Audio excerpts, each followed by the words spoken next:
మనందరికీ తెలుసు బీసీ సింహగర్జన యొక్క ఎజెండా 5 ప్రధాన డిమాండ్లు అనే విషయం మీకు తెలుసు. అందులో మొట్టమొదటిది ఈ రాష్ట్రంలో బీసీలకు రక్షణ చట్టం కల్పించాలి. ఎందుకు రక్షణ చట్టం కల్పించాలి? నిజంగా బీసీలకు రక్షణ చట్టం కల్పించాల్సిన ఆవశ్యకత ఈ రాష్ట్రంలో ఉందా లేదా అనే విషయము నాకంటే మీకంటే మనందరికంటే బహుజనులందరికంటే బీసీలందరికంటే ప్రస్తుత ముఖ్యమంత్రి చంద్రబాబు నాయుడు గారికి బాగా తెలుసు. ఎందుకంటే తను ప్రతిపక్షంలో ఉన్నప్పుడు ఆనాటి ప్రభుత్వం జగన్మోహన్ రెడ్డి గారి ప్రభుత్వ హయాంలో బీసీల పైన దాడులు జరుగుతున్నాయి, హత్యలు జరుగుతున్నాయి, బీసీలను వేధిస్తున్నారు అని చెప్పి నేను అధికారంలోకి వస్తే 100 రోజుల్లో బీసీలకు రక్షణ చట్టాన్ని అమలు చేస్తానని చెప్పి ఊరు వాడ బహిరంగ సభల్లో పాదయాత్రల్లో ముఖ్యమంత్రి చంద్రబాబు నాయుడు గారు, వాళ్ళ పుత్రరత్నం నారా లోకేష్ గారు, వాళ్ళ పార్టీ మేనిఫెస్టో, వాళ్ళ కార్యకర్తలు దండోరా వేసే కార్యక్రమం చేశారు. మరి ఈరోజు అధికారంలోకి వచ్చి 20 నెలలు కావస్తోంది. ఈ 20 నెలల కాలంలో బీసీల పైన, బీసీ నాయకుల పైన, బీసీ మహిళల పైన, బీసీ ఉద్యోగస్తుల పైన అనేక రకాల దాడులు జరిగాయి, అరాచకాలు జరిగాయి, హత్యలు జరిగాయి. ఇదే అధికార తెలుగుదేశం పార్టీకి సంబంధించిన బీసీ కార్యకర్తల్ని నిర్దాక్షిణ్యంగా హత్య చేసినప్పటికీ కూడా ఈ రోజు వరకు ముఖ్యమంత్రి కానీ, లోకేష్ కానీ, అధికారంలో ఉన్న పార్టీ కానీ ఏ ఒక్కరూ రక్షణ చట్టం గురించి కనీసం నోరిప్పే పరిస్థితి లేదు. తేలుకుట్టిన దొంగల్లాగా ఈ 18 నెలల కాలంలో ఎన్ని రకాలుగా రక్షణ చట్టం యొక్క ఆవశ్యకత గురించి బీసీ నాయకులు, సంఘాలు, బీసీవై పార్టీ పోరాటం చేసినప్పటికీ కూడా ఒక్క అడుగు కూడా ముందుకు వెయ్యని పరిస్థితి ఉంది. దీని మీద ప్రభుత్వం నిర్ణయం తీసుకోకపోగా మరీ ఘోరంగా వీళ్ళ యొక్క తోకపత్రిక ఏదైతే ఉందో ఈనాడు ద్వారా తప్పుడు రాతలు రాసే ప్రక్రియను కొనసాగిస్తున్నారు. ఎప్పుడైతే బీసీ సింహగర్జన ఎజెండాని ప్రకటించామో వెంటనే చంద్రబాబు నాయుడు గారిని గత 40 సంవత్సరాల నుండి తన చీకటి రాజకీయాలకు, కుట్ర రాజకీయాలకు ఏ విధంగా వంత పాడుతూ వస్తుందో అదే విధంగా ఈనాడు పత్రిక బీసీ ఉద్యమాన్ని నీరు కార్చడం కోసము తప్పుడు కథనాలు, తప్పుడు వార్తలు రాయడానికి ప్రయత్నం చేసిందనే విషయాన్ని మనందరం చూసాము. బీసీ రక్షణ చట్టం సిద్ధమైపోయింది, ముసాయిదా సిద్ధమైపోయింది, రేపో మాపో ముందుకొచ్చేస్తోందంటూ ఎక్కడ ముఖ్యమంత్రి గారు కానీ, వాళ్ళ పుత్రరత్నం కానీ, ఆ పార్టీకి సంబంధించిన నాయకులు కానీ, మంత్రులు కానీ, ఎమ్మెల్యేలు కానీ, ఎంపీలు కానీ ఏ ఒక్కరూ ప్రకటన చెయ్యకపోయినా ముఖ్యమంత్రి గారు వాళ్ళ పుత్రరత్నానికి అనధికారికంగా సర్వశాఖ మంత్రి అప్పచెప్పినట్టు సమాచార శాఖ ఏమైనా ఈనాడు పత్రిక అప్పచెప్పారేమో. మరి వీళ్ళు ఎటువంటి ప్రకటన లేకుండా తప్పుడు రాసే ప్రయత్నం చేశారు.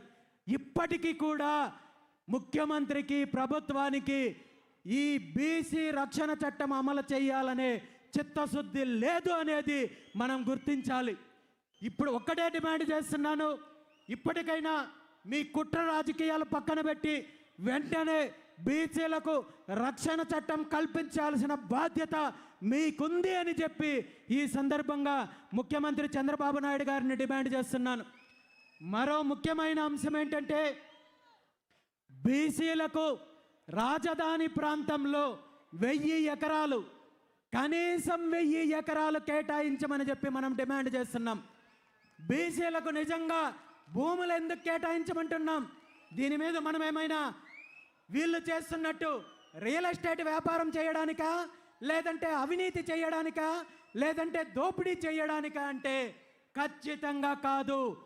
బీసీలకు భవిష్యత్తు అవసరాల కోసం, భవిష్యత్తులో బీసీ భవనాలు, బీసీలకు సంబంధించిన విద్యా సంస్థలు నిర్మించడానికో, పరిశ్రమలు స్థాపించడానికో, మీరు చెప్పుకునే అభివృద్ధిలో ఈ రాష్ట్రంలో ఉన్న 55% పైగా ఉన్న బీసీల యొక్క వాటా మేము ఈరోజు అడుగుతున్నాము. ఇది మీరు పెట్టే భిక్ష కాదు, బీసీల యొక్క హక్కు అని చెప్పి ఈ సందర్భంగా నేను తెలియజేస్తున్నాను. ఎందుకంటే ఉమ్మడి ఆంధ్రప్రదేశ్ రాష్ట్రం ఏర్పడినప్పుడు హైదరాబాదు ప్రాంతంలో వేలాది ఎకరాలు అభివృద్ధి పేరు చెప్పి, ఫిలిం సిటీల పేర్లు చెప్పి, ఇన్ఫ్రాస్ట్రక్చర్ పేరు చెప్పి, రియల్ ఎస్టేట్ పేరు చెప్పి, హోటల్స్ పేరు చెప్పి వీళ్లకు, వీళ్ళ సామాజిక వర్గాలకి, వీళ్ళ బినామీలకు, వీళ్ళ చెంచాలకు వేల ఎకరాలు అప్పనంగా కట్టబెట్టే ప్రయత్నం జరిగింది. తెలుగుదేశం పార్టీ ప్రభుత్వం కానీ, అప్పుడు అధికారంలో ఉన్న కాంగ్రెస్ పార్టీ ప్రభుత్వం కానీ ఈ వేల ఎకరాల భూపందారంలో ఉమ్మడి ఆంధ్రప్రదేశ్కి సంబంధించి హైదరాబాదులో బీసీల వాటా ఏమైనా ఉంది అంటే భూతద్దం వేసి వెతికిన ఈరోజు బీసీలకు సంబంధించి ఒక్క సెంటు కేటాయింపు జరగలేదు. బీసీలకు సంబంధించిన ఎలాంటి కార్యక్రమం చేయాలన్నా ఈరోజు హైదరాబాదులో ప్రైవేటు హోటల్స్లోనో, మరో ప్రాంతంలోనో మరొకరు దయతలిస్తేనో అక్కడ నిర్వహించుకోవాల్సిన దుస్థితి ఉంది. కాబట్టి అలాంటి దుస్థితి ఈరోజు ఆంధ్రప్రదేశ్ రాష్ట్ర రాజధానిలో మనకు రాకూడదు, మన పిల్లలకు రాకూడదు. అదే పరిస్థితి కొనసాగితే ఆంధ్రప్రదేశ్ రాష్ట్ర రాజధానిలోకి మనం వెళ్ళాలంటే టోల్ ఛార్జెస్ పే చేసి, టోల్ గేట్ ఫీజు కట్టి మనము లోపలికి వెళ్ళే దుస్థితి వస్తుంది. కాబట్టి మనం మేల్కోవాల్సిన అవసరం ఉంది, మన వాటా తేల్చుకోవాల్సిన అవసరం ఉంది. ఖచ్చితంగా ముఖ్యమంత్రి చంద్రబాబు నాయుడు గారికి డిమాండ్ చేస్తున్నాను, ఈ అంశం పైన మీరు నిర్ణయం తీసుకోవాలి. బీసీలకు మీరు ఇప్పటి వరకు సేకరించిన 33,000 ఎకరాలు రెండో విడతలో సేకరిస్తున్నానంటున్నారు, మూడో విడత అంటున్నారు. సుమారు 75 నుండి 80,000 ఎకరాలు సేకరించేది మీ కుటుంబం కోసమో, మీ బినామీల కోసమో, మీ అవినీతి కోసమో మరొకటో కాదు. ఈ రాష్ట్ర ప్రజలకు సంబంధించింది. రాజధాని అంటే మీకో, మీ సామాజిక వర్గానికో సంబంధించిన అంశం కాదు అనే విషయాన్ని ముఖ్యమంత్రి చంద్రబాబు నాయుడు గారు గుర్తించాలి. బీసీల యొక్క వాటా తేల్చాలి, బీసీలకు 1000 ఎకరాలు కనీసం కేటాయింపు చేయాలి అని చెప్పి సందర్భంగా డిమాండ్ చేస్తున్నాను. ఈరోజు మిగిలిన సామాజిక వర్గాలందరినీ కూడా కోరుకుంటున్నాను, మీరందరూ కూడా ముందుకు రండి. కాపుల ముందుకు రండి, దళితుల ముందుకు రండి, మిగిలిన సామాజిక వర్గాలకు ముందుకు రండి. మీ యొక్క వాటా ఏంటో రాజధాని ప్రాంతంలో తేల్చుకోండి. ఇప్పుడు తేల్చుకోనట్టయితే భవిష్యత్తులో మన పిల్లలకు అంధకారం తప్ప మరొకటి ఏమీ ఉండదు అని చెప్పి ఈ సందర్భంగా బీసీలతో పాటు మిగిలిన అందరినీ కూడా పిలుపునిస్తున్నాను. మీరు పోరాటం చేయడానికి నిద్దపడితే మీ పోరాటానికి బీసీవై పార్టీ మద్దతు ఉంటుంది, నా మద్దతు ఉంటుంది. అందరం ముందుకు రండి, కలిసి పోరాటం చేద్దాం, మన హక్కులను సాధించుకుందామని చెప్పి ఈ సందర్భంగా ప్రతి ఒక్కరిని కూడా పిలుపునిస్తున్నాను. మరో ప్రధాన డిమాండ్, గత దశాబ్దాల కాలం నుండి పార్టీలు బీసీలకు హామీ ఇచ్చి వంచి మోసం చేసే కార్యక్రమం ఏదైతే ఉందో అది బీసీల యొక్క ఈ రాష్ట్రంలో సమగ్ర కులగణన చేపట్టాలి. మా జనాభా ఎంత ఉందో తేల్చాల్సిన అవసరం ఉంది. దాని ప్రకారము మాకు రిజర్వేషన్లు కల్పించాల్సిన అవసరం ఉంది. 1983లో తెలుగుదేశం పార్టీ స్థాపించినప్పుడు ఇచ్చిన ప్రధాన హామీల్లో బీసీలకు 44% విద్యా ఉద్యోగాలు, చట్టసభల్లో రిజర్వేషన్లు కల్పిస్తామని చెప్పి ఏ హామీ అయితే ఇచ్చారో ఆ హామీని మీరు అధికారం అనుభవించిన ఈ 23 సంవత్సరాల్లో ఒక్కసారి కూడా అమలు చేయాలనే ఆలోచన రాలేదు. కాబట్టి ఇప్పటికైనా ముఖ్యమంత్రి గారు నిద్రలో నుండి మేల్కోవాలి, బీసీలకు ఇచ్చిన హామీలను నెరవేర్చాలి.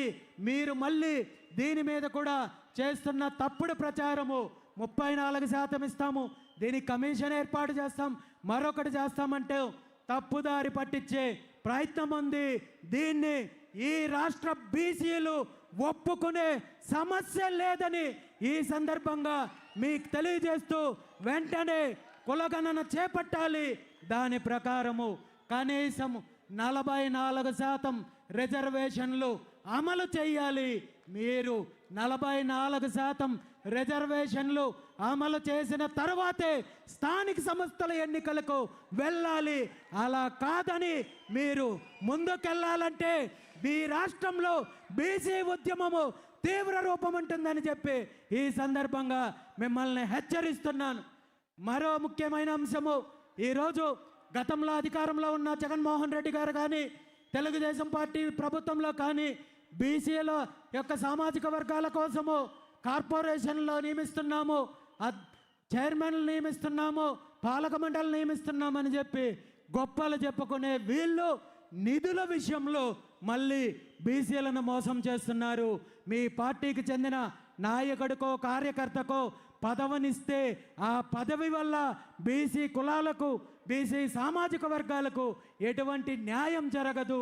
ఇది నిధులు కేటాయించినప్పుడే జరుగుతుంది. కాబట్టి వెంటనే బీసీ సామాజిక వర్గాలకు చెందిన కార్పొరేషన్లకు నిధులు కేటాయించాలని చెప్పి ఈ సందర్భంగా ముఖ్యమంత్రి చంద్రబాబు నాయుడు గారిని డిమాండ్ చేస్తున్నాను. ఈ 5 ప్రధాన డిమాండ్లను, న్యాయమైన డిమాండ్లను నెరవేర్చాల్సిన బాధ్యత ప్రభుత్వానికి ఉంది, ముఖ్యమంత్రికి ఉంది. ఈరోజు అలా కాదని మీరు మళ్ళీ వంచే ప్రయత్నం చేసిన, కాలయాపన చేయాలనే ప్రయత్నం చేసిన ఈ రాష్ట్రంలో జరిగే బీసీ ఉద్యమానికి జరిగే నష్టానికి మీరు బాధ్యత వహించాల్సి ఉంటుందని చెప్పి ఈ సందర్భంగా ముఖ్యమంత్రి గారిని హెచ్చరిస్తున్నాను. గతంలో అనేక సందర్భాల్లో, అనేక అంశాల్లో, అనేక ఉద్యమాల్లో మీరు బీసీ ఉద్యమాన్ని నీరుగార్చే ప్రయత్నం చేశారు. ఏదో ఒక రకంగా వంచించో, భయపెట్టించో, పదవులు తాయిలాలుగా చూపించో ఉద్యమాన్ని అణచివేసే ప్రయత్నం చేశారు. కానీ ఈరోజు అలాంటి పరిస్థితి లేదు అనే విషయాన్ని మీకు ఈ సందర్భంగా తెలియజేస్తున్నాను.